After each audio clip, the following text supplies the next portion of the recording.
بدوی عورت کا چند لمحوں کی ملاقات لیکن فصاحت اور بلاغت کا دریا بہا دیا۔ میں ہوں معاذ خان، آپ دیکھ رہے ہیں نالج از لائٹ۔ حضرت معبد خزاعیہ رضی اللہ عنہ ایک بدوی خاتون تھی جنہوں نے صحرا میں خیمہ لگا رکھا تھا۔ ان کے شوہر حضرت ابو معبد رضی اللہ عنہ بھی وہی تھے۔ چند اونٹ اور بکریاں ان کا کل سرمایہ تھا اور بکریوں کا دودھ ان کی گزر بسر کا اصل ذریعہ تھا۔ سرور کائنات صلی اللہ علیہ وسلم ہجرت کے موقع پر ان کے خیمے کے آگے سے گزرے تو چند لمحے وہاں بھی قیام فرمایا۔ آپ صلی اللہ علیہ وسلم کے چند ارشادات سن کر حضرت معبد نہایت متاثر ہوئی۔ اس وقت ان کے شوہر خیمے میں موجود نہ تھے۔ وہ آئے تو خالی برتنوں کو دودھ سے بھرے ہوئے پایا اور معبد سے پوچھا، یہ دودھ کہاں سے آیا؟ انہوں نے جواب دیا، ایک شخص کی برکت کا نتیجہ ہے جو ابھی ادھر سے گزرا ہے۔ انہوں نے تعجب سے سوال کیا، وہ ایسا کون بابرکت شخص ہے؟ ذرا اس کے بارے میں کچھ بیان تو کرو۔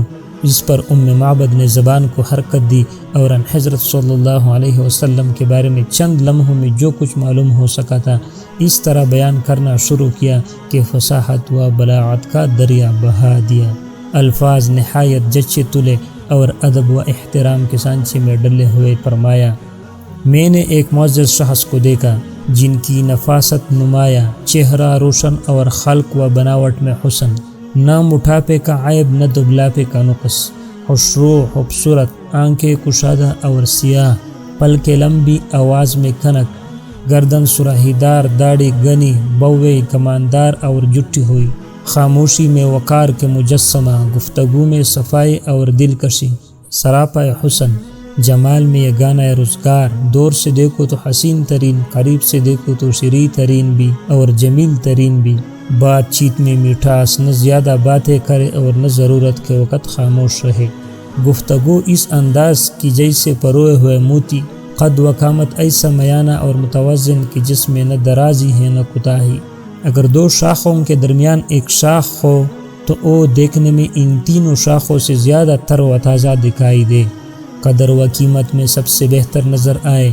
ان کے کچھ جان نثار بھی ساتھ تھے جو انہیں گرے ہوئے تھے، وہ بولتے تو سب خاموش ہو جاتے، کوئی حکم دیتے تو اس کی تعمیل کے لیے ٹوٹ پڑتے، سب کے مخدوم، سب کے مطاع، ترشروئی سے پاک اور قابل گرفت باتوں سے مبرہ۔ اب معبد بولے، خدا کی قسم یہ شخص وہی قریشی معلوم ہوتے ہیں جن کا ذکر میں مکہ میں سن چکا ہوں، میں ارادہ بھی کر چکا ہوں کہ ان کی صحبت کا شرف حاصل کروں۔ یہ عرب کی ایک بدوی خاتون کا انداز بیان ہے جس میں نبی صلی اللہ علیہ وسلم کے حلیہ مبارک اور سراپا کی تصویر کشی کی گئی ہے۔ اندازہ فرمائیے کیا حسن کلام ہے، کیا فصاحت و بلاغت ہے، کیا ادبیت ہے، کیا زبان کا نکھار ہے۔